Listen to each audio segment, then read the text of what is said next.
కొన్ని విలువైన సంగతులు విందాం. విలాప వాక్యములు 3వ అధ్యాయం. విలాప వాక్యములు 3వ అధ్యాయం మొదటి వచనం చూడండి. విలాప వాక్యములు 3వ అధ్యాయం. నేను ఆయన ఆగ్రహ దండము చేత బాధను అనుభవించిన నరుడను, ఆయన కట్టిక చీకటిలో దారి తీసి దానిలో నన్ను నడిపించుచున్నాడు. మాటి మాటికి దినమెల్లా ఆయన నన్ను దెబ్బల చేత కొట్టుచున్నాడు. ఆయన నా మాంసము నా చర్మము స్కీనింపజేయుచున్నాడు.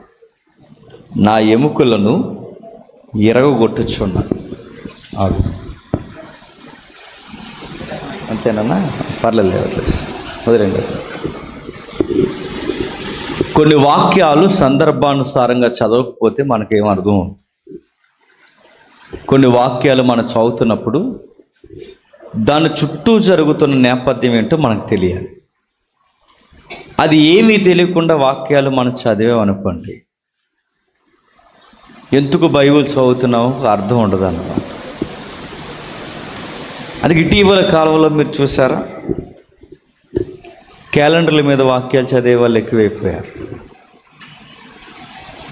ఏడాదికి ఎప్పుడు రానోళ్ళు 31కి, జనవరి 1కి, డిసెంబర్ 25కి వచ్చి ఒక వాగ్దానం కార్డు తీసుకుంటారు. ఏడాదంతా అదే కార్డు చదువుకుని మురిసిపోతుంటారు.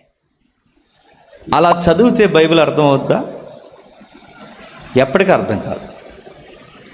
బైబిల్ని మనం ఎప్పుడైనా చదివినప్పుడు దాని పై సందర్భాలు, కింది సందర్భాలు, రచయిత యొక్క ఉద్దేశాలు, కాలము, పట్టిక, వీటన్నిటినీ అవగాహన చేసుకుని చదివితేనే మనకు వాక్యం అర్థం అవుతుంది.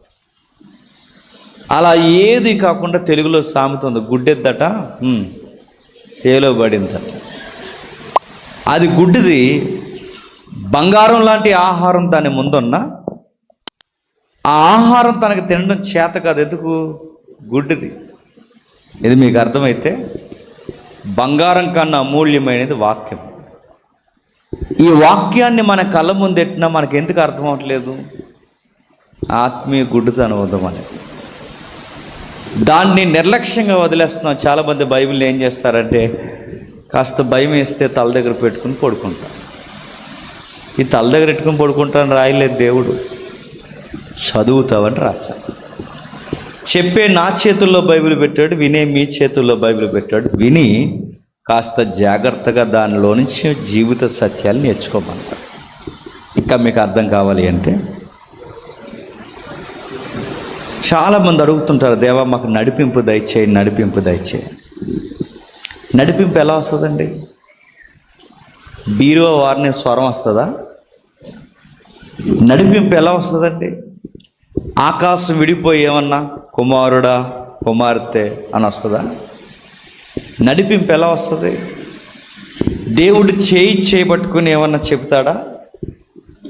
నడిపింపు అనేది ఈ ట్రాన్స్లోకి వెళ్ళకండి. నడిపింపు అంటే బైబిల్లో వాక్యం ఉంది, నీ వాక్యము నా పాదాలకి దీపం. మన నడక సరిగ్గా ఉండాలి అంటే మన నడక లైట్ ఏంటట? వాక్యం. చీకట్లో నడుస్తున్న వాడికి నెక్స్ట్ అడుగు ఎక్కడ వేయాలో తెలియాలంటే చేతిలో టార్చ్ లైట్ ఉండాలి.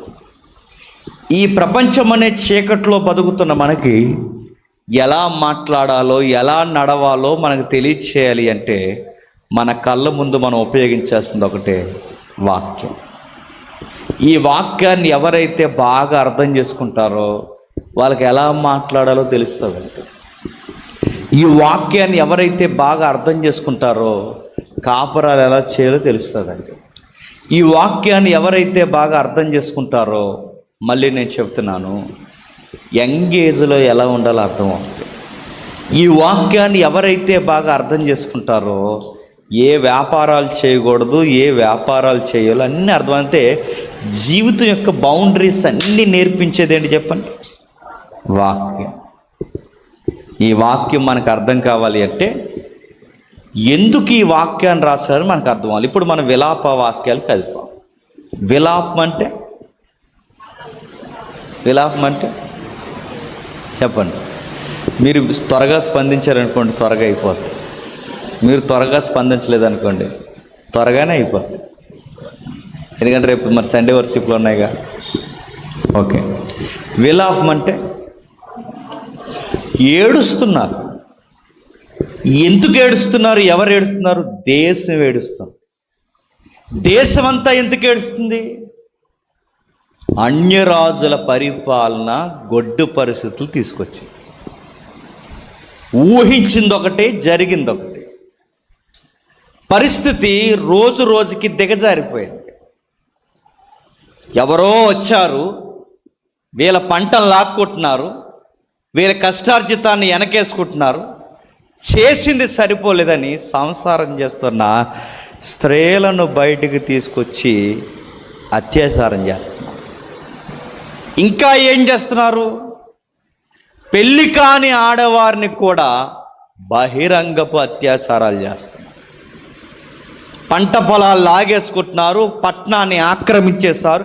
ఇక నేడో రేపో సింహాసనాన్ని పూర్తిగా లాగేసుకుంటారు అన్న పరిస్థితులు అర్థమవుతున్నాయి. ఇలా జరుగుద్దని, ఇలాంటి పరిస్థితులు వస్తాయని 70 సంవత్సరాల ముందు నుంచే చెప్పాడండి. ఎవరు? యెరెమీయా. విలాప వాక్యాలు రాసింది ఎవరు? యెరెమీయా. నేను చెప్పే సంగతులు బాగా వినండి. ఈరోజు దేవుడు మీతో మాట్లాడతాడు. యెరెమీయా ద్వారా దేవుడు ముందే చెప్తున్నాడు. ఏమనంటే, మీ భక్తి సరిగ్గా లేదు, దేవుడిని ఎక్కిరించే పనులు చేస్తున్నారు. యెహోవాని ఆరాధిస్తున్నామని చెప్పుకుంటూనే యెహోవాని కాకుండా కొంతమంది దేవతలను మీరు నమ్ముతున్నారు. ఆ దేవతలను నమ్మడమే మీరు చేసే బుద్ధిహీనమైన పని. మనం కూడా చూసారా, దేవుడిని నమ్ముతున్నామని చెబుతాం, తాయెత్తులు మాత్రం పక్కకు పోయి కట్టేస్తాం. ఒక ఆవిడ పాస్టర్ గారికి సీరియస్గా చెప్తుంది, పాస్టర్ గారు మీరు రేపు 11:30కు వచ్చేయండి అని చెప్పింది. అంటే కొంచెం ట్రాఫిక్ జామ్ అదే అవుద్దమ్మా, కొంచెం 10 నిమిషాలు అటు ఇటు అవుద్దంటే నథింగ్ బియాండ్ 11:30కు వచ్చేయండి అంట. అని అడిగితే చెప్తుంది, ఎందుకంటే బేపనైన 11:30కి పెట్టాడంట ముహూర్తం. ఇలాంటి వాళ్ళు నాకు తెలుసు, మెజారిటీ మన సంఘాల్లో ఉంటారని నాకు తెలుసు. ఇలాంటి వారు చాలా ప్రాంతాల్లో ఉన్నారని నాకు తెలుసు. అందుకే నేను వివరిస్తున్నాను. ఫ్యాన్ ఆఫ్ చేసాను. ఇలాంటి విషయాలు మనకి ఈరోజు మనకు దాపరిస్తున్నట్టు మనకు కనబడుతుంది. అటు క్రైస్తవ్యంలోనే ఉంటారు, ఇటు మూఢనమ్మకాల జోలికి పోతారు. ఇటు దేవుళ్ళో ఉంటామని చెప్పుకుంటారు, పైగా లోకంలో తిరుగుతుంటారు. ఇంతకన్నా అద్మానమైన పనులు చేస్తున్నారు ఇశ్రాయేలు. యెహోవా పేరు చెప్పుకుని ఘోరమైన పనులు జరిగిస్తున్నారు. దేవుడు కోపపడిపోయాడు. యెరెమీయాతో ప్రసంగాలు చెప్పమని చెప్పాడు. యెరెమీయా, నువ్వు వెళ్ళి వాళ్ళకి గట్టిగా వార్నింగ్ ఇవ్వు. ఇదిగో దేవుడు మీ మూఢనమ్మకాలు మారకపోతే, మీరు దేవుడిని అర్థవంతంగా మీరు ప్రార్థించకపోతే, దేవునితో అనుసంధానం మీరు జరగకపోతే, నేను మళ్ళీ చెబుతున్నాను, దేవుడు మిమ్మల్ని ఎర్రగొట్టేస్తాడని చెప్పాడు. యెరెమీయా ఒక్కడు ఎలా చెబుతుంటే మిగిలిన ప్రసంగికులు అందరూ అంటున్నారు, యెరెమీయా ఎప్పుడు ఇలాంటి ప్రసంగాలు చెప్తాడండి, దేవుడు కొట్టేస్తాడు, తన్నేస్తాడు, తిట్టేస్తాడని చెప్తాడు. ఈ యెరెమీయా ప్రసంగాలన్నీ ఇలా ఉంటాయి, యెరెమీయా మాటలు ఏమి వినకండి అని చెప్పాడు. మళ్ళీ యెరెమీయా చెప్పాడు, అరే నేను చెబుతున్నాను రా, మన దేశాన్ని దేవుడు దరిద్రం వైపుకి నడిపిస్తాడు, మీరు మారకపోతే మీ పిల్లల్ని బలి చేసే పరిస్థితులు వస్తాయి, మారండ్రా అని దేవుడు చెప్తున్నాడు. మారండ్రా అంటే మొత్తం ఈయన అన్నారట, మేము మారం, మేము ఎలాగ ఉంటాం, నువ్వే మారిపో అన్నారు. అరే దేవుడే చెప్తున్నాడు సాక్షాత్ అంటే వాళ్ళు అన్నారట, దేవుడు మాకు చెప్పాడు. దేవుడు ప్రేమించే దేవుడే తప్ప శిక్షించే దేవుడు కాదని ఆ ప్రసంగాల్లో మేము విన్నాం అన్నారు. యెరెమీయా చెప్పేది ఒకటి, అందరు ప్రసంగికులు చెప్పేది ఒకటి. చెప్పాడు. చివరికి యెరెమీయా ఇలా ప్రతిసారి విరుద్ధమైన ప్రసంగాలు చెప్పేసరికి యెరెమీయాని తీసుకెళ్ళి నూతిలో పడేశారు. చంపేస్తామన్నారు. మళ్ళీ మాకేమన్నా జరుగుతుందని విరుద్ధమైన ప్రసంగాలు చెప్పావంటే దేవుడి దగ్గరకు వచ్చి మొరపెట్టుకున్నాడు, దేవా నువ్వు చెప్పమంటావు, వాళ్ళు వినరు. వెళ్ళి చెబితే వాళ్ళు నన్నే కొట్టడానికి తిరగబడతారు. ఏం చేయమంటా ప్రభువా? నీ సేవని మా అమ్మ గర్భంలో ఉన్నప్పుడు నన్ను ఎంపిక చేస్తావు, ఇప్పుడు వచ్చాను చెబుతున్నాను, ఒక్కడ కాకపోయినా ఒక్కడే నీ మాట అంటున్నాను. ఇలాంటి సేవ నేను చేయలేను ప్రభువా. డోంట్ వరీ ఎర్మియా, ఈసారి లాస్ట్ ప్రసంగం చెప్పాను.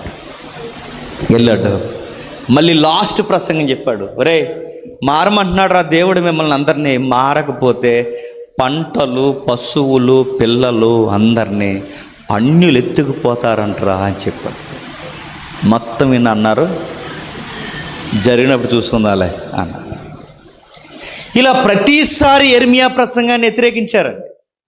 ఇసుకుపోయి ఎర్మియా ఒక రోజు అన్నాడు, ఇంక ఈ సేవ చేయని మానేస్తానన్నాడు. నా మాటలు అర్థమవుతున్నాయా? ఇంక ఈ సేవ చేయని ప్రభువా, నేను మానేస్తాను, ఈ సేవ జరిగించడం నాకు ఇష్టం లేదంటే అనుకున్నా కానీ మనసు ఊరుకోలేదు. ఎందుకంటే దేవుడిని వ్యతిరేకించి మనిషి ఎక్కడ బతకగలడండి? దేవా ఇటు ఉండలేకపోతున్నాను, అటు ఉండలేకపోతున్నాను, ఏం చేయాలి నాకు అర్థం కావట్లేదంటే అప్పుడు ఎర్మియా అన్నాడు, దేవా ఏం చేయమంటే చెప్పంటే ఇంకా చివరిగా ఓ ప్రసంగం చెప్పు, ఈసారి స్టైల్ మార్చు. ఏం చేస్తావంటే ఒక కర్ర తీసుకో, ఆ కర్ర పట్టుకునే సరిగ్గా ప్రజలందరూ చూస్తుండగా ఆ కర్ర నువ్వేం చేస్తావంటే నీ తొడకేసి ఎర్రగొట్టు. ఆ 2 ముక్కలుగా కర్ర ఇరిగిన తర్వాత ఇప్పుడు చూపిస్తూ చెప్పు. ఇప్పటివరకు నోటితో చెప్పే వాళ్ళకి అర్థం లేదుగా, ఈసారి ఉదాహరణలు చూపిస్తూ చెప్పు. కర్ర తీసుకో, ఆ కర్రని నీ తొడ పైకెత్తి ఆ తొడకేసి ఇరిచేసి ఆ ఉదాహరణ చూపిస్తే ఇలాను దేవుడు మిమ్మల్ని ఎలా ఇరిచేస్తానంటున్నాడని చెప్పి. మొత్తం చూశారు, 2 ముక్కలు అవడం చూసి అన్నారు, అలా ఎరవడలే అన్నారు. ఎవరి ఈ బ్యాచ్ పేరు ఏం పేరు చెప్పండి? ఇశ్రాయేలీలు, మన అన్నయ్యలు. మొత్తం వినాలా అన్నారు. మళ్ళీ ఎర్మియా ఫీల్ అయ్యాడు. ఎర్మియా చెప్పాడు వినలేదు. దేవుడు చెప్పిన ఉగ్రత వచ్చేసింది. ఎప్పుడైతే ఆ ఉగ్రత వచ్చిందో దేశం రక్తమై పారింది, రక్తము ఏర్లై పారింది. నీకు అర్థం కావాలంటే స్క్రీన్ లేదు కనుక నేను మాటలో చెప్తాను, అర్థం చేసుకోండి. గర్భిణీ స్త్రీలు ఉన్నారనుకోండి, ఆ గర్భిణీ స్త్రీలు నిలబెట్టి బాబులోనియన్స్ కల్దీలు వచ్చారన్నమాట వీళ్ళ మీదకి. కల్దీలు అనే ఒక రాజులు వచ్చారు. మన మీదకి బ్రిటిష్ వాళ్ళు ఎలా వచ్చారో వాళ్ళ మీదకి కల్దీలు అనే రాజులు వచ్చారు. గర్భిణీ స్త్రీలు నిలబెట్టి వాళ్ళ జననంగాల్లోని కత్తి పెట్టి, ఆ కత్తి స్టమక్ అంటే నెలలు నిండిపోయిన తల్లి కింద నుంచి పైకి సీరేసి బిడ్డను బయటికి లాగి బండకేసి కొట్టి చంపేస్తారు. ఇది విలాపవాక్యాలంటే. విలాపవాక్యాల నా గ్రంథానికి దేవుడు ఎందుకు పేరు పెట్టారంటే అంత ఘోరాలు జరిగాయి అక్కడ. ఇంకా ఏం చేస్తారు? మాట వినడం లేదని ఈ అన్యులైన రాజులు వచ్చి ఇశ్రాయేల్ చర్మాన్ని బతుకుండగానే తీసేశారు, అవయవాలు బతుకుండగా బయటికి లాగేస్తారు.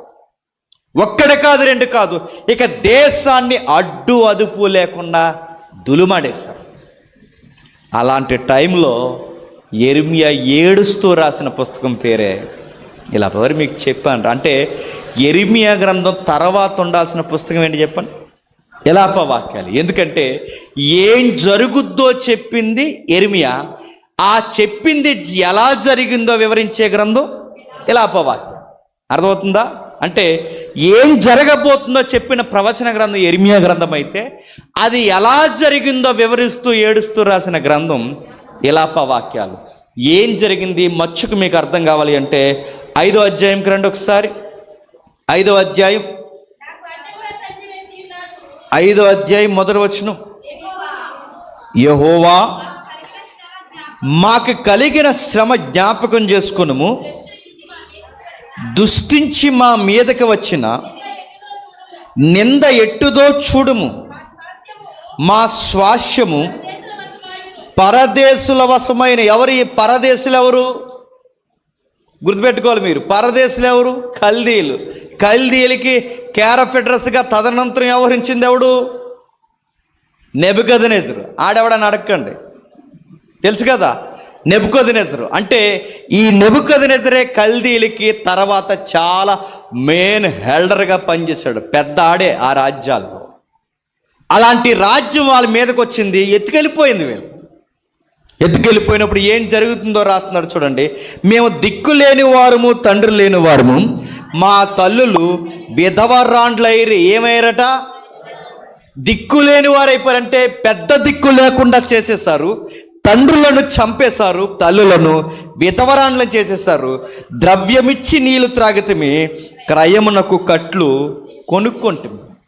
ద్రవ్యం ఇచ్చి నీళ్ళు కొనుక్కోవడం అంటే ద్రవ్యం ఇచ్చి నీళ్ళు అంటే ఈరోజు మనకి టెక్నాలజీ ఎక్కువైపోయి డబ్బులు ఇచ్చి కొనుక్కుంటున్నాం నీళ్ళు. టెక్నాలజీ ఎక్కువైపోయి ఆ రోజు బానిసర్కం ఎక్కువైపోయి వాళ్ళ నది నీళ్ళు వాళ్ళే డబ్బులు ఇచ్చి కొనుక్కున్నారు. ఎందుకంటే వాళ్ళ నదుల మీద ఎవరు తెస్టేసి కూర్చున్నారు? కల్దీ రాజులు తెస్టేసి కూర్చున్నారు. వాళ్ళ నీళ్ళు వాళ్ళకి అమ్ముతారు. ఇంకా ఘోర పరిస్థితి ఏంటో తెలుసా? వాళ్ళ కట్టెలు అంటే ఎండిపోయిన కట్టెలు కూడా వాళ్ళకి అమ్ముతున్నారు. మీరు ఇంక ఇంటికి వెళ్ళి చదవండి, వాళ్ళ యొక్క పశువుల మలం వాళ్ళకి అమ్ముతారు. పరిస్థితి ఎంత ఘోరంగా ఉంటుందో మిగిలిన పుస్తకాలు మీ ఇంటికి వెళ్ళి చదవండి. పిట్టల యొక్క ఆ వదిలిన మలం ఉంటుందిగా, పిట్టల మలం, పక్షుల మలం కూడా తోకాన కొనుక్కుంటారు. అంటే ఎంత కరువు వచ్చింది, ఎంత ఇబ్బంది వచ్చింది, ఎంత పరిస్థితులు. తదనంతరం ఇశ్రాయేలు మాట వినకపోయేసరికి 1 by 1 దేవుడు పంపించాడు వాళ్ళ మీద. ఇంకా కిందికి చెప్తున్నాడు చూడండి, మమ్మను తరుమువారు మా మెడ మీదకి ఎక్కి ఉన్నారు. ఈ కల్దీలు మెడ మీదకి ఎక్కి ఉన్నారు. మేము అలసట చెంది ఉన్నాము, విశ్రాంతి అనేది మాకు ఏమాత్రము లేదు. ఎలా ఎక్కారంట? మెడల మీదకి ఎక్కారంట. 80 కేజీలు 90 కేజీలు మనిషి మన మెడ మీదకి ఎక్కితే మనం నడవగలమండి? కానీ వాళ్ళు ఏం చేస్తారో తెలుసా? ఇశ్రాయేలీయుల్ని, యూదుల్ని నిలబెట్టి వాళ్ళ మెడల మీదకి ఎక్కి, నిజానికి బరువులు ఏం మోయాలండి ఆ రోజుల్లో? గాడిదలు మోయాలి. ఆ రోజుల్లో బరువులు ఏం మోయాలి? ఒంటెలు మోయాలి. ఆ రోజు ప్రయాణానికి ఏం వాడాలి? గుర్రాలను వాడాలి. కానీ ఆ రోజు వీళ్ళు ఎవరిని వాడుతున్నారు తెలుసా? ఇశ్రాయేలుని వాడుతున్నారు. బెండవరా, వాడి భుజాల మీదకి ఎక్కారు. వాడి భుజాల మీదకి ఎక్కిన తర్వాత మొయ్యరా అని మోయించారంట. ఎంత దూరం నడిపించాలి అంత దూరం. అంటే మనుషుల్ని పశువుల్లా చూశారు. వాళ్ళ కట్టెలు వాళ్ళకి అమ్ముతున్నారు, వాళ్ళ నీళ్ళు వాళ్ళకి అమ్ముతున్నారు. ఇంకా కిందికి చెప్తున్నాడు చూడండి, మా పొట్ట కూటుకై ఐగుప్తీయులకు, అశూరీయులకు లోబడి ఉన్నాము. మా తండ్రులు పాపము చేసి గతించిపోయేది, మేము వారి దోష శిక్షను భరించుచున్నాము. దాసులు మాకు ప్రభువులైరి, వారి వశము నుండి మమ్మల్ని విడిపింపగలవాడు ఎవ్వడూ లేరు. ఎడారి జనుల ఖడ్గము వలన ప్రాణమునకు తెగించి మా ధాన్యము తెచ్చుకొనుచున్నాము.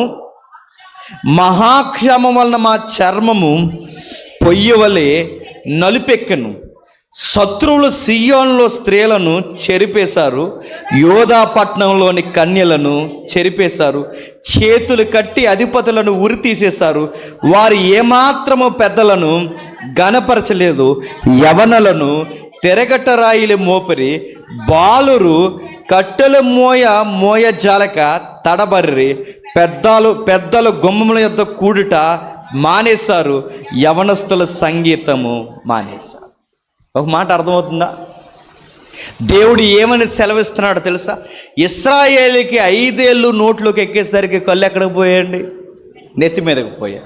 దేవుడు వలన పోషింపబడుతున్న వీళ్ళు ప్రకృతిని ఆరాధిస్తున్నారు. దేవుడు వలన పోషింపబడుతున్న వీళ్ళు లోక సంబంధమైన మూఢనమ్మకాలు నమ్ముతున్నారు. ఎప్పుడైతే ఇవి నమ్ముతున్నారో మరలా ప్రజలకు బుద్ధి రావాలి అంటే దేవుడు తీసుకున్న నిర్ణయం ఏంటి చెప్పండి? పొరుగు రాజులను తీసుకొచ్చి వాళ్ళకు బుద్ధి చెప్పడం నేర్పించాడు.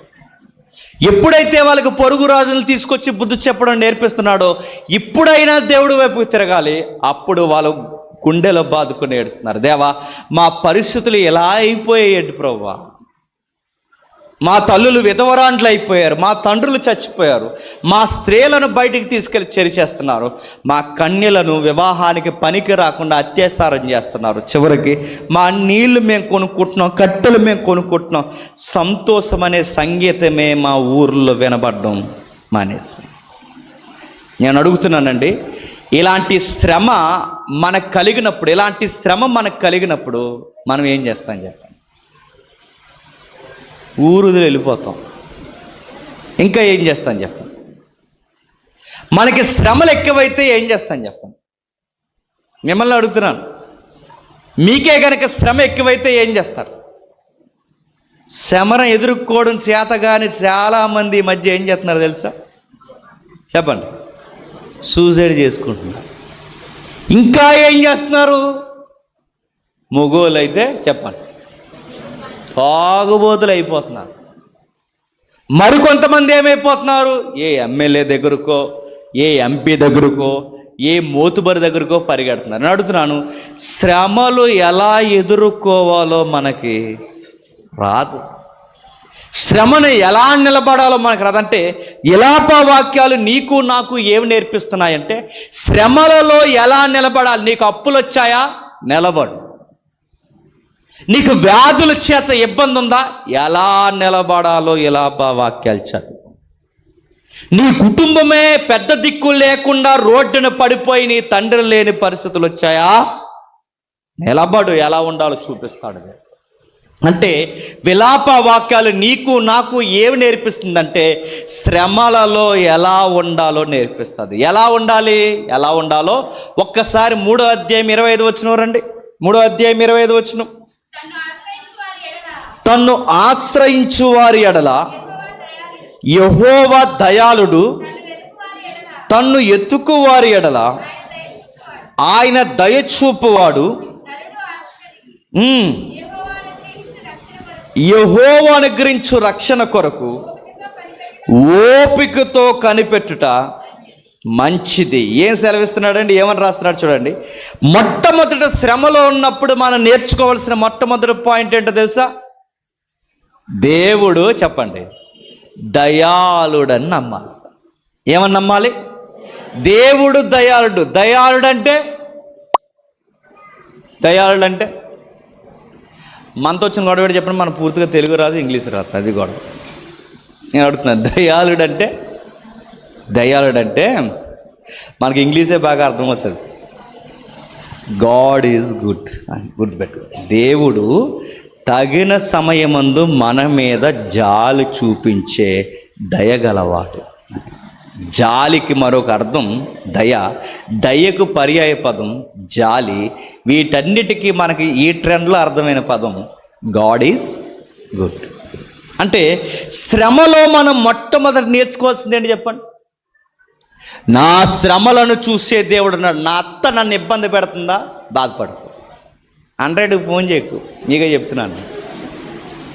రచ్చబండ ఎక్కకు, రోజమ్మ కంప్లైంట్ ఇవ్వకు. నీ భర్త నేను పట్టించుకోవట్లేదా? Don't worry. ఎక్కడ 4 రోడ్డు మీదకి వచ్చి అలర్ట్ చేయి. నీ భార్య నీ మాట వినకపోగా నీ అత్త మామే నేను కనీసం అల్లుడని కూడా గౌరవించకుండా నేను ఇబ్బంది పాలు చేస్తున్నారో వ్యసనాలకు గురవు. ఏ శ్రమ ఏది జరిగినా ఇక చెప్పుకోలేని రోగమే మనకు వచ్చి పడిపోయినా ఏం బాధపడు. ఆ టైంలో మనం నేర్చుకోవాల్సింది, నా శ్రమలను చూసే దేవుడు ఉన్నాడు, నా దేవుడు దయగలవాడు అని నమ్మాలి. మీకు ఉదాహరణ చెప్తాను. ఒక పాస్టర్ గారికి క్యాన్సర్ వచ్చింది. చాలా భయంకరమైన ప్రమాదం. 4th stage దాటేసింది. 4th స్టేజ్కి వచ్చింది క్యాన్సర్. ఇక 4వ స్టేజ్లో ఉందంటే ఇంకా ఆల్మోస్ట్ ఇంకా కొన్ని వారాల్లో చచ్చిపోతారు అన్నమాట. ఈ మధ్యకాలంలో ఎక్కువ అందరికి వస్తున్నావు కూడా క్యాన్సర్లే వస్తున్నాయి. అలాంటి భయంకరమైన రోగం ఆ పెద్ద ఆయనకు వచ్చినప్పుడు సంఘస్థుల్ని, పాస్టర్ గారు సంఘస్థుల్ని కానీ వారి ప్రియులని కానీ పిల్లలు కానీ ఎవరిని లోపలికి రానివ్వలేదు. అందరిని బయట పెట్టారు. ఆ ఐసీయూలోకి తీసుకెళ్ళిపోయారు. చివరి వైద్యం అని చెప్పారు. సంతకం పెట్టించుకున్నారు. ఒక మాట అడిగారు, 50-50 బతకొచ్చు, బతకపోవచ్చు, దయచేసి ఎవ్వరు లోపలికి రండి అని ఆయన ఒక్కడనే లోపలికి తీసుకెళ్ళిపోయారు. ఏదన్నా మనకి జ్వరం కానీ సమస్య కానీ వ్యాధి కానీ వచ్చినప్పుడు మన హృదయం ఏం కోరుకుంటుంది తెలుసా? ఎవరొకరు పక్కన ఉంటే బాగున్నారు. మనకి శ్రమ ఎక్కువైనప్పుడు కనీసం కొంచెంసేపు మనతో ఎవరైనా ఎక్కువ కొంచెంసేపు మాట్లాడితే బాగుంది అనిపిస్తుంది. దరిద్రం ఏంటంటే ఆ టైంలోనే ఎవడ మాట్లాడు మనతో. పాస్టర్ గారిని ఒంటరిగా ఆ లోపలికి తీసుకెళ్ళిపోయారు, లోపల పెట్టారు. పాస్టర్ గారు ఇంకా అందరూ అనుకున్నారు. కొంతసేపటి తర్వాత వైద్యుల్ని అడిగారు. ఆయన అన్నాడు, ఇందాక 50 అన్నాం, ఇప్పుడు 10% బతకొచ్చు, బతకపోవచ్చు. అందరూ ఏడుస్తున్నారు ఆశ్చర్యకరంగా. కొంతసేపుకి కొంత టైం దాటిన తర్వాత మళ్ళీ డాక్టర్ గారు బయటకు వచ్చారు, ఆయన బతికేశాడని చెప్పారు. కాలం గడిచింది, అది తగ్గుముఖం పట్టింది. అసలు ఆశ్చర్యం జరిగింది ఏంటంటే ఆ క్యాన్సర్ తగ్గుముఖం వైపుగా తిరిగి వెళ్ళిపోయింది. విలేకరులు, చుట్టుపక్కల వాళ్ళందరూ వచ్చి అడిగారు, అయ్యా ఇలాంటి ప్రాబ్లంకి వెళ్ళిన వారు మళ్ళీ బతకరు, ఈ హాస్పిటల్కి ఆ స్టేజ్ వరకు వెళ్ళొచ్చిన తర్వాత బతకరని అర్థమైంది. అలాంటి టైంలో మీరు ఎందుకు బతకారు, ఎలా బతకారని అడగట్లేదు, కానీ ఒక మాట అడుగుతున్నాను, ఆ టైంలో మీరు ఎలా ధైర్యంగా ఉండగలిగారు? మీ చుట్టూ ఎవరు లేరు, మీ పిల్లలు బయట ఉన్నారు, మీ విశ్వాసులు బయట ఉన్నారు, మీ అభిమానులు అందరూ బయట ఉన్నారు, మీరొక్కరు హాస్పిటల్ మంచం మీద ఒంటరిగా ఉన్నారు. ఆ టైంలో మీకు ధైర్యం ఇచ్చేలాగా మీకు ఏ మాట గుర్తొచ్చింది? మీరు అంత ధైర్యంగా ఎలా ఉండగలిగారంటే ఆయన ఒక మాట అన్నాడు, నా శ్రమలో నాకు ధైర్యం ఇచ్చిన ఒకే ఒక్క మాట, నా దేవుడు దయాళుడని నమ్మానండి. నా మీద డాక్టర్లు జాలిపడ్డారు, నా మీద నా పిల్లలు జాలిపడ్డారు, నా మీద నా సంఘస్థులు జాలిపడ్డారు. అన్నిటికన్నా నేను ఒకటి గుర్తించాను, నా దేవుడు కూడా నా మీద జాలిపడ్డాడు. శ్రమలో ఎప్పుడు ధైర్యంగా ఉండగలమో తెలుసా? నా దేవుడు నా శ్రమలను చూస్తాడని నమ్మాలి. నా దేవుడు నా శ్రమలను చూడడమే కాదు, ఆయన దయ కలిగిన వాడు, ఆయన దయ వచ్చేంత వరకు నేను ఓపికతో కనిపెడతానని నమ్మాలి. ఇంకా చెప్తున్నాడు చూడండి కింద, యెహోవా దయాళుడని నమ్మాలి. 2, ఆయన ఎతికినప్పుడు ఆయన దయ చూపించేవాడని నమ్మాలి. 2 చెప్తున్నాడు, ఓపికతో కనిపెట్టాలి. ఆ దయ కొరకు ఎప్పటి వరకు ఉండాలంటే ఓపిక. అది సంవత్సరం అవ్వచ్చు చెప్పండి, 2 సంవత్సరాలు అవ్వచ్చు చెప్పండి, 3, 4, 5 అవ్వచ్చు. అది ఎప్పటికి సమాధానం మనకు తెలియదు, సగ జీవితం అయిపోవచ్చు. అప్పటి వరకు మనం ఏం చేయాలి? ఓపికతో ఉండాలి. మనతో వచ్చిన గొడవ ఏంటో తెలుసా? మనకు ఓపిక ఉండదు. శ్రమలో మనం నేర్చుకోవాల్సింది దయాళుడని నమ్మాలి. ఆ దయ ఎప్పుడు వస్తుందో తెలియదు, అప్పటి వరకు మనం ఏం చేయాలి? ఓపికతో ఉండాలి. అప్పటి వరకు ఎందుకు ఉంచుతా ప్రభు అంటే, నీకు తెలియాలి జీవితం అంటే ఏంటో, నీకు జీవితం అంటే ఏంటో, దేవుడి దయ అంటే ఏంటో, విశ్వాసం అంటే ఏంటో తెలియచేయడానికి దేవుడు కావాలని కొంత టైం అలా వదులుతాడు మనల్ని. అలా వదిలేసినప్పుడు అప్పటి వరకు మనం ఏం చేయాలి తెలుసా? ఓపికతో ఎదురు చూడాలి. మనం ఎలా ఉంటుందో తెలుసా? ఓపిక ఉండదు మనకి. సండే స్కూల్ పిల్లలు చూసారా? సండే స్కూల్ పిల్లలు అలా కూర్చోమంటే కుదురుని కూర్చుంటారండి. వాళ్ళు పిల్లల్ని ఎప్పుడైనా కుదురుని కూర్చోమంటే కూర్చుంటారా? 70 సార్లు లెగుతారండి. అలా లెగుతారు, ఎలా లెగుతారు, అలా తిరుగుతారు, ఎలా తిరుగుతారు, అలా తిరుగుతారు. ఆడు కూర్చోరంటే కూర్చోరాలు. సండే స్కూల్ పిల్లలు ఎలాగైతే కుదురుగా కూర్చోరో, మనకి శ్రమ వచ్చినప్పుడు కూడా చెప్పండి కుదురుగా ఉండం. మనం కాలు దొక్కేసుకుంటాం, బట్టలు చింపేసుకుంటుంటాం, అక్కడ పరిగెడతాం, ఇక్కడ పరిగెడతాం, ఆ డాక్టర్ అంటాం, ఈ డాక్టర్ అంటాం, ఆ ఎమ్మెల్యే అంటాం, ఈ పెద్ద మనిషి అంటాం, ఈ మోతుబరి అంటాం, రచ్చబండి అంటాం, చుట్టం అంటాం, పట్టం అంటాం, ఎల్లయ్య, పొల్లయ్య, ఏరయ్య, ఈదులో ఎన్ని తిరగాలన్నీ తిరుగుతూ అందరూ చెప్తారు. ఇంక మా ప్రయత్నాలన్నీ మేము చేస్తాం, ఇక దేవుడిని నమ్ముకుంటారు. అప్పుడు సిగ్గొచ్చేస్తాం ఎక్కడికి చెప్పాలి దేవుడు. ఇలా జరగకుండా ఉండక ముందే మనం నేర్చుకోవాల్సింది ఏంటి చెప్పండి? యెహోవా దయాళుడని నమ్మాలి, ఓపికతో కనిపెట్టాలి. దేవుడు తగిన సమయమందు మా వైపు చూస్తాడని నమ్మకంతో సమస్య ఎలాంటిదైనా సరే ఆయనకు అప్పగించేయాలి. మనకు శ్రమలో ఎలాంటి వారం చెప్పినా ఎక్కువ టెన్షన్ అయిపోయి కొత్త రోగాలు తెచ్చేసుకుంటామండి మనం.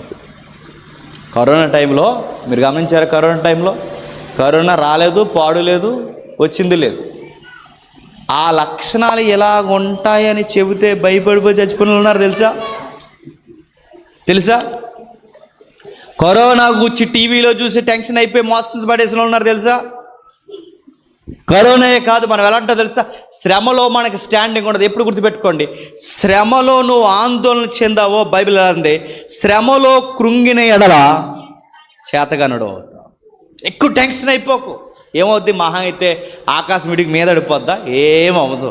అలా వస్తాయి, అలా పోతాయి, నువ్వు వాళ్ళు నిలబడు. చాలామంది ఇలా సరిగా చదవరండి. ఈ పిల్లలు సరిగా చదవరు, చదవకపోయి ఎగ్జామ్ పోద్ది, ఈ అవమానం తట్టుకోలేక సూసైడ్ చేసేసుకుంటారు.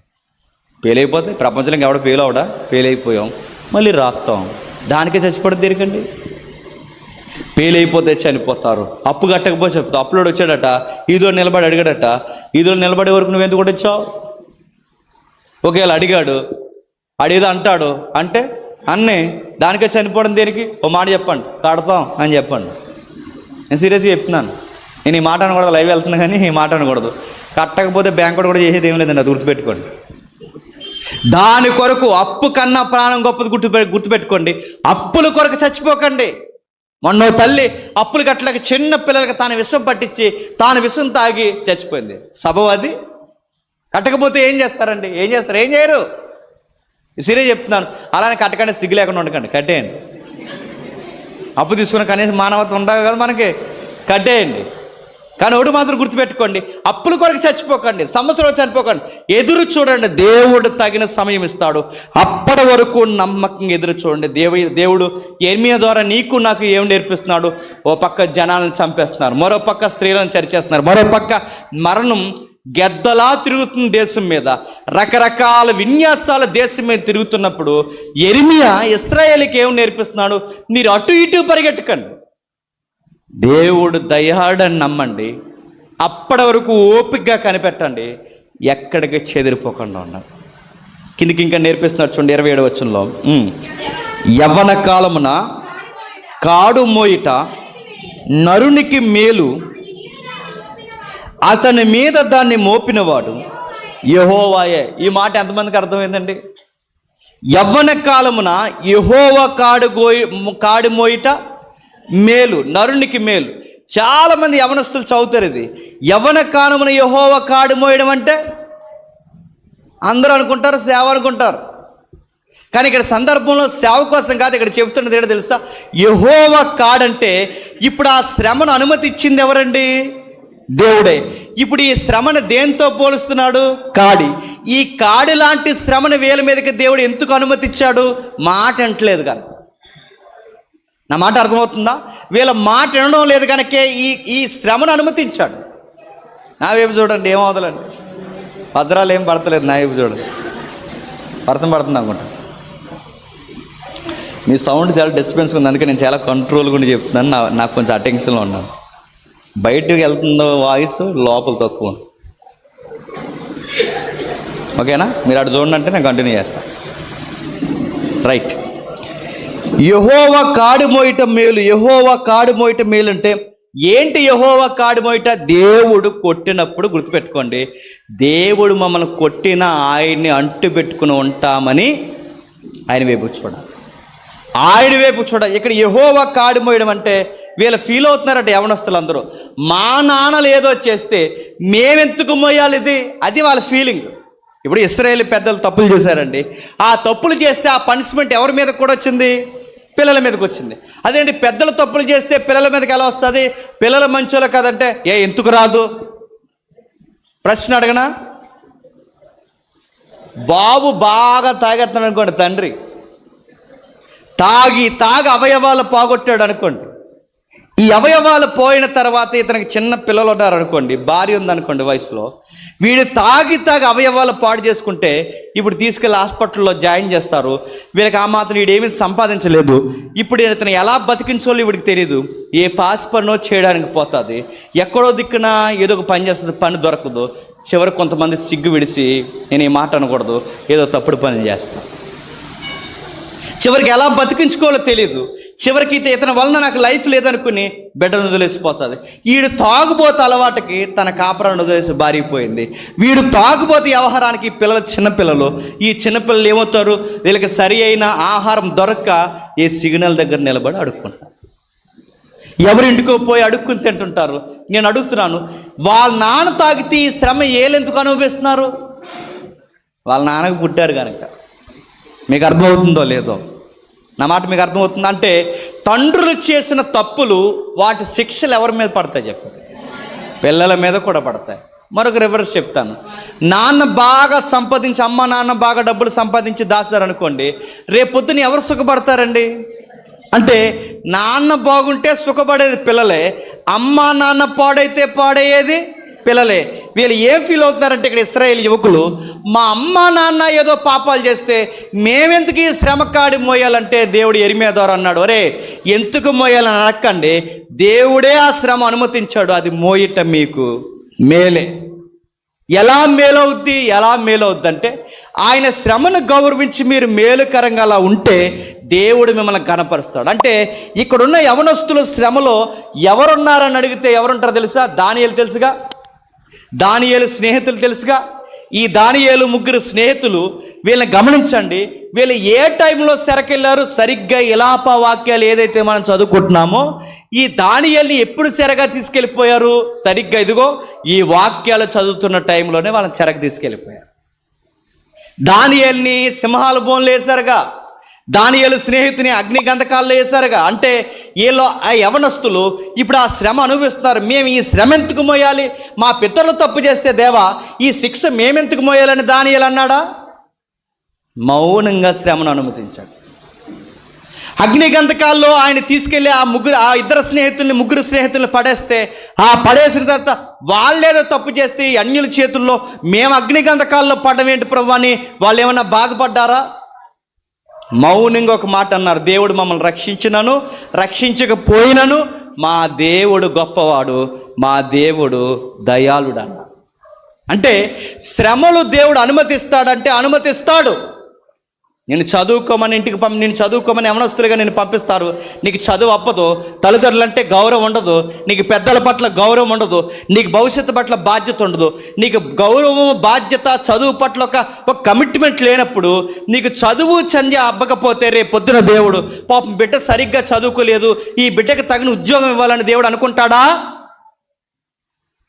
కూలు పనుల్లో నలిపెత్తాడు దేవుడు. ఏమనుకుంటున్నావు? నీకు తెలియాలి లైఫ్ విలువేంటో. నేను చదువుకోమని పంపిస్తే లవ్వు, చెత్త చెదారం, రోడ్డు మీద బలాదూర్లు, బైకులు, సెంటర్లు, ఈ గొడవలన్నీ పెట్టుకుంటే చూస్తాడు శ్రమన కాడిగా నీ మీదకి వదిలేస్తాడు.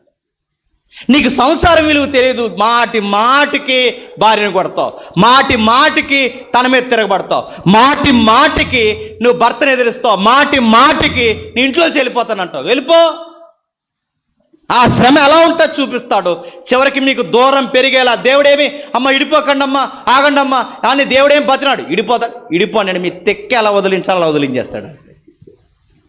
నీకు చదువుకోమన్నప్పుడు చదువుకో, నువ్వు కాపురం చేయమన్నప్పుడు కాపురం చేయి, నువ్వు సంపాదించినప్పుడు సంపాదించే ఓపిక నీకు ఇస్తాడు. నేను సంపాదిస్తాను కానండి, 1000 రూపాయల్లో 800 తాగేస్తానంటే తాక్కరని ఆ బాటిల్ పైకి ఎత్తకుండా ఏం ఆపడు, తాగనిస్తాడు. సరిగ్గా ఏ కిడ్నీ మీద కొడతాడు, దెబ్బకి నీకు జీవితం అంటే ఏంటో అర్థం. దేవుడు కొన్ని శ్రమలు ఎందుకు అనుమతిస్తాడంటే కొన్ని మరకలు మన జీవితానికి పడతాయి. ఆ మరకలు దేవుడు చెబుతాడు. ఏ పాస్టర్ గారి ద్వారా ఇక్కడ నిలబడి ఈ ఆదివారం ప్రసంగంలోనూ తాగకూడదు, వ్యభిచారం చేయకూడదు, సరిగ్గా చదువుకోవాలి, యవనస్తులారా ప్రేమ ఎలాంటి ఉండకూడదని ఇక్కడ నిలబడి ఏదో ఒక ప్రసంగం ద్వారా చెప్తాడు. అది మన బుర్రకెక్కదు. దేవుడు ఎంత చెప్పినా యెరెమీయాతో మాట్లాడినట్టు ప్రసంగికుడి ద్వారా మాట్లాడినా మన బుర్రలకు ఎక్కదు. దేవుడు తర్వాత ఏం చేస్తాడు? శ్రమను మన జీవితంలోకి అనుమతిస్తాడు. ఆ అనుమతి ఇచ్చినప్పుడు మనం ఏం చేస్తాం? నాకే ఎందుకు ఇలా చేసిందంటే నువ్వు అలా చేసుకున్నావు కాబట్టి జరిగింది. నువ్వు అనుకుంటావు మా పిల్లలు ఎలాగ అయిపోయారంటే నేను ఎవడు తాగమన్నాడు, మా పిల్లలకి భవిష్యత్తు లేదంటే మీరు పెద్ద తలకాయలుగా కుదురుండాలిగా, మాట్లాడితే రోడ్డే గొడవ ఆడుకుంటే మీ పిల్లలు ఏమవుతారు? సైంటిస్టులు అవుతారా? మీరు గొడవలు పెట్టుకుంటే ఏమవుతారు? నేను అడుగుతానండి. చాలామందికి వయసు పెరుగుద్ది, ఏం పెరగదు చెప్పండి. ఏ టైంకి ఎలా బిహేవ్ చేయలేదు. దేవుడు బాధ్యత, దీవెన, సంసారం, సంపాదన ఇదంతా ఒకటి ఇచ్చాడు మనకి దేవుడు అని. ఆ బాధ్యత లేకపోతే ఎంత నలిపేయాలో చెప్పండి, అంత నలిపేస్తాం. మనం అనుకుంటాం దేవుడి దగ్గరికి వెళ్ళి ప్రార్థన చేసి పాస్టర్ గారిని సీరియస్గా మా కొరకు ప్రార్థన చేయండి ప్రభువా, పాస్టర్ గారు మా కొరకు ప్రార్థన చేయండి ప్రభువా, మాకు జవాబు దయచేయంటే నువ్వు ఎంత ప్రార్థన చేసినా జవాబు రాదు. ఎందుకో తెలుసా? నీలో మార్పు వచ్చేంత వరకు ఆయన దయ అలానే అట్టు పెట్టించుతాడు. అప్పటి వరకు నువ్వు ఓపికగా కనిపెట్టాలి. మీరు అనుకోవచ్చు మనం బాధపడుతుంటే ఆయన సంతోషపడతాడా అంటే దేవుడు అలాంటి సైకో దేవుడు కాదు. కొంతమంది సైకోలు ఉంటారు తెలుసు కదా, సైకోలు తెలుసు కదా. పిల్లల్ని వాళ్ళకి ఇచ్చామనుకోండి గిల్లెత్తుంటారండి, ఏటో మరి గిల్లేసి వాళ్ళని ఇలా గిల్లేసి ఏడురా ఏడని ఆడిని గిల్లేడు, ఆడ బొగ్గలు గిల్లాడు, ఆడు తొళ్ళ గిల్లాడు, ఆడు మక్కిలి గిల్లాడు, ఆడిని గిల్లేస్తుంటే ఆడు ఏడుస్తుంటే ఎదవి ఎంత ముద్దు అవుతున్నారు. ఇదేం సైకో ముద్దండి. చాలామంది చూసారా, ఏడిపించేసి ముద్దాడుతుంటారు. అంటే చాలామందికి ఎదుటోళ్ళు ఏడుస్తుంటే ముద్దు. మీకు మాట చెప్పనా, ఎదురింటోళ్ళు బాధపడుతున్నారంటే మనకు అయ్యో పాపం అంటాం, కానీ ఎక్కడో చెప్పండి, నిజం ఒప్పుకోండి. మనకి ఎదుటోళ్ళు నష్టపోతున్నారంటే మనకి ఎక్కడో సంతోషం. అంటే ఇది సైకో లక్షణం. దేవుడికి ఇలాంటి లక్షణాలు లేవండి. మన ఎదుటోళ్ళు బాధపడుతుంటే భలే జరిగింది ఎవరికి అనుకుంటామ్మా. మన ఎదుటోళ్ళు ఎవరైనా కుమిలిపోతుంటే అలాగే ఉండాలంటాం, పైపచ్చి అయ్యో పాప నీకు అలా జరగకుండా ఉండాలంటాం, వెనక్కి వచ్చి అలాగే జరగాలి అంటాం. చాలామంది బాధపడుతుంటే సంతోషపడతాం, ఎవరైనా ఏడుస్తుంటే సంతోషపడతాం. ఎందుకంటే మనకు రాలేదుగా శ్రమ, వాళ్ళ శ్రమ పడుతుంటే మనం సంతోషపడతాం. దేవుడు మనం ఏడుస్తుంటే ఏడ్చే దేవుడు కాదు. ఏమని చెప్తున్నాడు చూడండి, యెహోవా దయాళుడు, అప్పటి వరకు ఓపికతో కనిపెట్టాలి. 30వ వచనంలో ఏమని చెప్తున్నాడు చూడండి.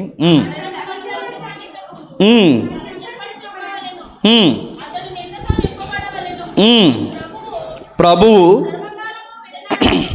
సర్వకాలము ఎడనాడడు, ఆయన బాధ పెట్టినను తన కృపా సమృద్ధిని బట్టి జాలిపడును. ఏం చేస్తాడట? ఆయన బాధ పెట్టినను ఏం చేస్తాడట చెప్పండి. శ్రమను అనుమతి ఇచ్చింది ఎవరండి? దేవుడే. ఆ శ్రమలో ఓపికతో చూడమన్నది ఎవరండి? దేవుడే. మళ్ళీ జాలి పడేది ఎవరండి?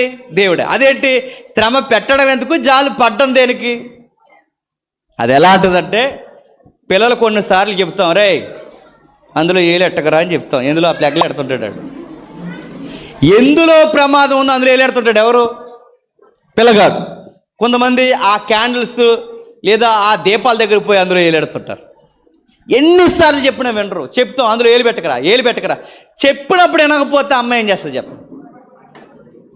ఈ విమానం మొత్తం వచ్చినా 2 అడేస్తుంది, బేరని ఏడుస్తాడు. మళ్ళీ చెప్తాడు వినరు, మళ్ళీ చెప్తారు వినరు, కొడతారు. అప్పుడు గట్టి కొట్టేసిన తర్వాత ఆ కోపను గట్టి కొట్టేస్తుంది. ఆడు గల్లు ఏడుస్తాడు, కళ్ళు ఎరిపెక్కిపోతే బొగ్గలు ఎరిపెక్కిపోయి ఏడుస్తుంటాడు. చాలామంది తల్లి ఏం చేస్తారు తెలుసా, మళ్ళీ ఆడు ఏడుతున్నాడని దగ్గర తీసుకుని మళ్ళీ వెళ్ళి ఏడుస్తారు. నేను అడుగుతున్నాను, కొట్టడం దేనికి, ఏడడం దేనికి? కొట్టడం దేనికంటే అలా కొట్టకపోతే ఆ కరెంట్ షాక్ ఆడు చచ్చిపోతాడు. ఈ ఏడడం దేనికంటే ఆడు ఏడుస్తున్నాడు కాబట్టి ఏడుస్తున్నాడు. సేమ్ దేవుడు కూడా అంతేనండి. మనం కుదురుండకపోతే కొట్టకుండా ఉండడండి, కొడతాడు. ఆ కొట్టిన తర్వాత ఆయన నవ్వుకోడండి. మనం ఏడుస్తున్నప్పుడు ఆయన కూడా ఏడుస్తాడు. ఎందుకురా ఎలా చేసుకుంటున్నారు జీవితాన్ని అని ఏడుస్తాడు ఆయన. చక్కటి కాపురాన్ని ఎందుకు పాడు చేసుకుంటున్నారు, చక్కటి యవ్వన జీవితాన్ని ఎందుకు పాడు చేసుకుంటున్నారు? మనం వినకపోతే కొడతాడు ఆయన. ఎవడ మళ్ళకపోయినా దినమెల్లా చూస్తాడు, మళ్ళకపోతే ఆయన కొరడా ఇసురుతాడు. ఆయన జాలి చూపించే దేవుడే, కానీ ఆయన జాలి వెనకాల ఖచ్చితంగా కొడతాడు, శ్రమను అనుమతిస్తాడు. ఎంతకాలం భరించాలి ప్రభు అంటే, నీలో మార్పు వచ్చేంత వరకు భరించాలంటాడు. నేనేంటో అర్థమయ్యేంత వరకు భరించాలి, నీకు జీవితం విలువ తెలిసేంత వరకు భరించాలి. మరొక ఉదాహరణ చెప్తాను. ఆయన ఎప్పుడు హృదయపూర్వకంగా ఆయన నరులకు విచారమైనను బాధైనను కలగ చేయడు. హృదయపూర్వకంగా అంటే కావాలని చేయడు. మరి ఎందుకు చేస్తున్నా ప్రభు అంటే, దేవుడు అంటాడు నువ్వు మారాలనే చేస్తున్నానంటాడు. కొన్నిసార్లు మనకు వ్యాధులు వస్తాయి తెలుసా? ఎందుకు వస్తాయి చెప్పండి. ఈ మధ్య నువ్వు చచ్చాక కూడా తిరుగుతున్నావు. కొన్నిసార్లు మనకు భక్తిగల ప్రార్థన ఎప్పుడు వస్తాయి చెప్పనా? బాగా బాధలు ఎక్కువైనప్పుడు వస్తాయి. 5 ఏళ్ళు నోట్లోకి వెళ్తున్నాయి అనుకోండి, నిద్ర వచ్చేస్తుంటుంది మనకి. 5 ఏళ్ళు నోట్లోకి వెళ్ళినాయి అనుకోండి, చచ్చికొచ్చి నిద్ర గోడకు జారపడిపోతారు తెలుసు చాలామంది. ఫ్యాన్ ఎక్కడ ఉంది చూసుకుంటారు సార్, ఇంకా ఏదో కొంతమంది చూస్తా నిద్ర అవుతారు. నేను అడుగుతున్నాను, ఈ సుఖాలు, ఈ లగ్జరీలు ఇవన్నీ వదిలించడానికి దేవుడు, గుర్తుపెట్టుకోండి, కొన్నిసార్లు మన మనసుకి ఆందోళన కలగజేసే శ్రమలు అనుమతిస్తాడు. ఎందుకో తెలుసా, దేవా నేను ఈ శ్రమను మోయలేకపోతున్నాను, నీ ఎదుటి నేను ఏమైనా సరిగ్గా లేను ప్రవ్వా, నాకు దయచేసి తెలియజేయ ప్రవ్వా అంటే, దేవుడు మౌనం వెనకాల అవును అని. ఎంతకాలం మోయాలి ప్రవ్వా అంటే, నా దయ వచ్చేంత వరకు ఇది నువ్వు మోయాల్సిందే. మరొక ఉదాహరణ చెప్తాను. చిన్నపిల్లలకి ఇంజెక్షన్ చేపిస్తారు చూసారా, టీకాలు. ఎంత ఏడుస్తారండి వాళ్ళకి ఇంజెక్షన్ చేసినప్పుడు, ఎంత ఏడుస్తారో. 2 రోజులు, ఇప్పుడు ఆ పోలియో ఇంజెక్షన్ 2 రోజులు ఉంటుందండి నొప్పి. 2 రోజులు కాలు ఇలా సరిగ్గా పిక్కమేజ్ చేస్తారు. నాకు 2 సంవత్సరాల కూతురు ఉంది, అందుకే చెప్తున్నా. సరిగ్గా పిక్కమేజ్ చేస్తారు, ఆ పిక్క 2 రోజులు ఇలా వాసిపోద్దండి. పాపం మీద నడలేరు, అలా కాలు కిందకి ఎట్టిన వెంటనే ఏడుస్తారు. ఆ నర్సమ్మ అలా చేసేస్తుంటే మనకి ఎంత కోపం వచ్చేస్తుందో, అలా చేసేస్తుంటుంది. విషయం ఏంటో తెలుసా, ఆ నర్సమ్మ దగ్గర ఇంజెక్షన్ చేయడానికి తీసుకెళ్ళింది ఎవడు? మళ్ళీ నేనే. ఆ నర్సమ్మ చేసేస్తుంటే ఫీల్ అయిపోయేది ఎవడు? నేనే. ఫీల్ అవ్వడం ఎందుకు, తీసుకెళ్ళడం ఎందుకంటే నా బిడ్డకి భవిష్యత్తులో పోలియో రాకూడదంటే ఆ బాధను నేను ఏం చేస్తాను చెప్పండి, అనుమతిస్తాను.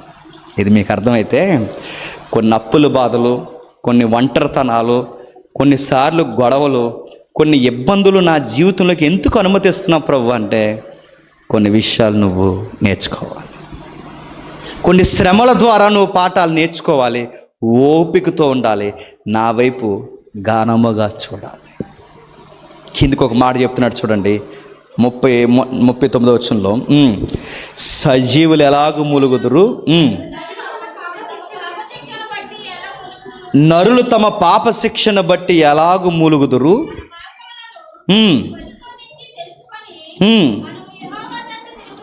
మనం యెహోవా తట్టు తిరుగుదుము. ఏంటట? సజీవులు మూలుగుతున్నారట. ఏమని మూలుగుతున్నారు?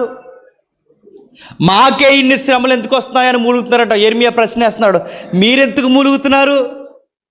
మీకు మూలగడానికి కూడా అర్హత లేదు. ఎందుకంటే మీరు చేసుకున్నవే మీ నెత్తి మీదకి వచ్చాయి. మీరు దేవుడు చేయకముందే, దేవుడు మీకు పనిష్మెంట్ ఇవ్వకముందే మీరు ఏదో ఒక తిక్కల పని చేస్తారు. ఆ తిక్కల పని వల్ల మీకు నష్టాలు తెచ్చుకుంటారు. ఆ నష్టాలు కూడా దేవుడు అనుమతి ఇచ్చాడు. ఆ అనుమతి ఎందుకు ఇచ్చాడంటే మీ జీవితాలు బాగుపడాలని దేవుడు అనుగ్రహించాడు. వాళ్ళు మూలుగుతున్నారట. కిందకి జవాబు చెప్తున్నాడు, నరులు తమ పాప శిక్షను బట్టి ఎలా మూలుగుదురు? నీకు శిక్ష ఎందుకు వచ్చింది? పాపం చేయడం బట్టి. మీ స్త్రీలు ఎందుకు చెరపబడుతున్నారు? మీరు పాపం చేసి విగ్రహారాధన వైపు పోయారు కనుక. మీరెందుకు బహిరంగంగా హేళనకు గురవుతున్నారు? ఇదిగో మీరు పాపం చేశారు కనుక. కొన్నిసార్లు జీవితంలో ఈ నిందలు, అవమానాలు, ఈ బాధలు, రోగాలు, లేదా ఈ ఆర్థికపరమైన ఇబ్బందులు, ఒంటరితనాలు, ఇవన్నీ ఎందుకు అనుమతిస్తున్నా ప్రభా? నీ ఆదివారం నీ చర్చకు వస్తున్నావు, ఇక్కడ కూర్చుంటున్నావు, నీ వాక్యాలు పెట్టున్నావు, మందిరం నుంచి బయటికి పోయిన తర్వాత మళ్ళీ ప్రార్థన చేసుకుంటున్నావు. ఎందుకు మాకు ఇలా జరుగుతుందంటే బహుశా ఆయనకు నచ్చింది ఏదో ఇంకా మన జీవితంలో ఉంది గనకే అవి స్పష్టంగా చూడాలనే దేవుడు మనకి శ్రమలను అనుమతిస్తాడు. గుర్తుపెట్టుకో. కొన్నిసార్లు దేవుడు శ్రమలనే ముండ్ల కంచెలు వేసినట్టు వేసేస్తాడు. ముళ్ళ పొదల్లో పడిపోయామనుకోండి, ముళ్ళ పొదల్లో పడిపోయినప్పుడు ఏం చేయాలండి? బెస్ట్ పొజిషన్ ఏంటి చెప్పినా ఇంకేం చేయకూడదు, కదలకుండా కూర్చోవాలి. ముళ్ళ పొదల్లో పడిపోయినప్పుడు కదిలితే ఏమవుద్ది చెప్పండి? ఇలా కదిలారు అనుకోండి ఏమవుద్ది? ఇటువైపు కూర్చుకుంటే. ఇలా కదిలితే ఇటువైపు కూర్చుకుంటే, వెనక్కి కదిలితే వెనకాల కూర్చుకుంటే, ఎటు కదిలితే అటు కూర్చుకుంటే. పొదలో పడిపోయినప్పుడు కదలకూడదు, మళ్ళీ వేరొకరు వచ్చి తీసేంత వరకు బెస్ట్ పొజిషన్ ఏంటి చెప్పిన కదలకుండా కూర్చోవాలి. ఇది నీకు అర్థమైతే ముండ్ల పొదల్లో పడేసింది ఎవరు చెప్పండి? దేవుడు. దేవుడే ముండ్ల లాంటి శ్రమలో పడేశాడు కనుక మళ్ళీ ఆయన తీసేంత వరకు కదలకూడదు. కదిలితే ఏమవుద్ది? ఇంకా శ్రమలు ఎక్కువైపోతాయి. కదలకు. మరేం చేయాలి? ఆయన దయ కొరకు కనిపెట్టు, ఓపికతో ఎదురు చూడు. ఎప్పుడు దయ చూపిస్తాడో తెలియదు, అప్పటి వరకు ఆయన బలమైన అస్తముల కింద అణిగి మనుగుండు. తగిన సమయం అందు ఆయనే చెప్పండి పడిపోయిన మనల్ని పైకి తీసి హెచ్చిస్తాడు. ఈ లోపల మన కంగారు అయిపోయి తెగ తిరిగేస్తాం ముళ్ళ తుప్పల్లో. తిరిగితే ఏమవుతుంది చెప్పండి? శ్రమలు వచ్చినప్పుడు ఎక్కువ కంగారు అయిపోతే ఇంకా శ్రమలు ఎక్కువైపోతాయి. టెన్షన్ పడకూడదు. ఆ టైంలో ఓపికగా కనిపెట్టాలి. వచ్చుని ఓపిక ఉంటాను దేవా, నేర్చుకుంటున్నాను ప్రవ్వా, నీవైపే ప్రార్థన చేస్తున్నానని 40 వచనంలో చెప్తున్నారు చూడండి. మన మార్గములు పరిశోధించి తెలుసుకొని మన యెహోవా తట్టు తిరుగుదుము. ఆకాశము మందున్న దేవుని తట్టు మన హృదయాలను మన చేతులను ఎత్తుకొందము. ఏమి నేర్పిస్తున్నాడండి ఇర్మియా? 4 విషయాలు నేర్పిస్తున్నాడు. ఒకటి, యెహోవా దయాళుడని నమ్మాలి. నెక్స్ట్, అప్పటి వరకు ఓపికతో కనిపెట్టాలి. నెక్స్ట్, ఏ శ్రమ వచ్చినా ఆయన అనుమతించాడని నమ్మాలి. నెక్స్ట్, ఏ శ్రమ వచ్చినా ఆయన ఇష్టపడి ఇవ్వట్లేదు, ఆయన బాధపడే చెప్పండి మనకు శ్రమ అనుమతిస్తున్నాడు. ఈ శ్రమను ఎప్పుడైతే మనకు అనుమతిస్తున్నాడో ఆ శ్రమలో దేవుడు మనకి ఏమి నేర్పిస్తున్నా ప్రభు అంటే ఓపిక నేర్పిస్తాడు. మీకు లాజరుకున్న 2 సహోదరులు తెలుసు కదండి, మార్తా మరి. ఎదురింటోళ్ళు వచ్చారు, పొరుగింటోళ్ళు వచ్చారు, వాళ్ళు వచ్చారు, వీళ్ళు వచ్చారు, అందరూ వచ్చారు. కానీ వాళ్ళు నమ్ముకున్న ప్రభు రాలేదు. అంత్యక్రియలు కూడా రాలేదు. కనీసం శవాన్ని తీసుకెళ్ళి చివర చూపేప్పుడు కూడా రాలేదు. 4 రోజులు రాలేదు. అందరూ ఏడుస్తున్నారు, ఆదరిస్తున్నారు, రకరకాల మాటలు చెప్తున్నారు. కానీ ధైర్యం ఇవ్వాల్సిన ఈ దేవుడు మాత్రం రాలేదు. 4 రోజులు వదిలేశాడు. ఎప్పుడు వచ్చాడో తెలుసా? మీరు వినకపోతే తమ్ముడు, మీరు వినకపోతే బయటికి పోండి. మీరే బైబిల్ ఉందా చేతిలో? ఏకైక పక్కపక్కలు ఎందుకు వస్తున్నాయి మీకు? సరే నా ఇప్పుడు చూడండి. 4 రోజులు వదిలేశాడు మార్తా మరి అని. 4 రోజులు ఆ శ్రమ అనే కన్నీటి లోయలో వాళ్ళు కొట్టుకుని పోతున్నారు. అందరూ వచ్చారు కానీ యేసుప్రభు రాలేదు. మరియమ్మ వచ్చి ఒక మాట ఉంది, మార్త వచ్చి ఒక మాట ఉంది, ప్రభువా నువ్వే గనక ఇక్కడ ఉంటే మా సహోదరుడు చచ్చిపోడు ప్రభు. దేవుడు అంటాడు, మౌనం వెనకాల ఏంటో తెలుసా? ఇలాంటి అవిశ్వాసం పోవాలనే నేను ఆలస్యం చేశాను అన్నట్టు మౌనంగా అంటాడు. మార్తా, నీకు ఆ విషయం తెలియట్లేదు, పునరుద్ధానము జీవము నేను. అంటే దాని అర్థం ఏంటి? నువ్వేం మాట్లాడుతున్నావంటే ఇక శ్రమలు దాటిపోయాయి, శవం కూడా కుళ్ళిపోయింది, పరిస్థితులు పూర్తిగా చేజారిపోయాయి, ఇక మా తమ్ముడు బతికే అవకాశం లేదు, ఇప్పుడెందుకు ప్రభువా వచ్చావు మా జీవితంలో కానీ అడుగుతుంది ఎవరిని? యేసు ప్రభు. అప్పుడు ఆయన ఏమన్నాడు తెలుసా? దేవా, ప్రభు మాట్లాడుతేలా అన్నాడు, నా తండ్రిని ఇప్పుడు నేను ఏమడిగినా చేస్తాడు. నీకు విషయం తెలియట్లేదు మరి మార్తా, పునరుద్ధానము జీవముని. అంటే దాని అర్థం ఏంటంటే నేను రాబోతున్న జీవితానికే కర్తను అనుకుంటున్నారు, కానీ ఈ జీవితానికి కూడా కర్తను నేనే.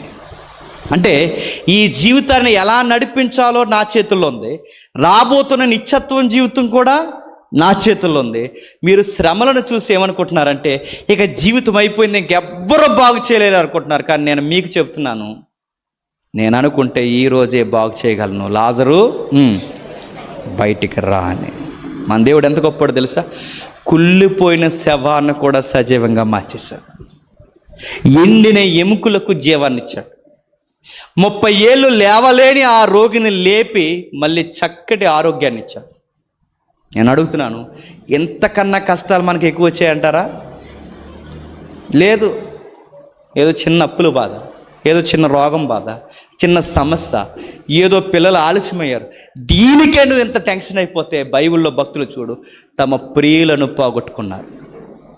ఇలాప వాక్యాలు ముగిస్తూ ఏమంటాడంటే ఇర్మియా గ్రంథంలో కూడా మాట్లాడుతూ, దేవా మా బిడ్డల సమానులు రక్తము ఏరులై పారుతుంది, దేశమంతా మంటల్లో తగలడిపోతుంది, ఎటు పోవాలో సేవ నాకు అర్థం అవ్వలేదు. ఇలాంటి టైంలో దేవా నేను మోకాలు లేసి ఒక ప్రార్థన చేస్తున్నాను, నేను మారు మాట ప్రశ్నించను, నేను నమ్ముకున్న మా జీవితాలకి ఎంతకింత శ్రమ వచ్చిందని ఒక్క మాట కూడా నేను అడగను, ఒకే ఒక మాట చెప్తున్నాను, ప్రభువా నువ్వు ఎంతైనాను నమ్మదగిన వాడివి అన్నాడు. ఏమన్నాడండి?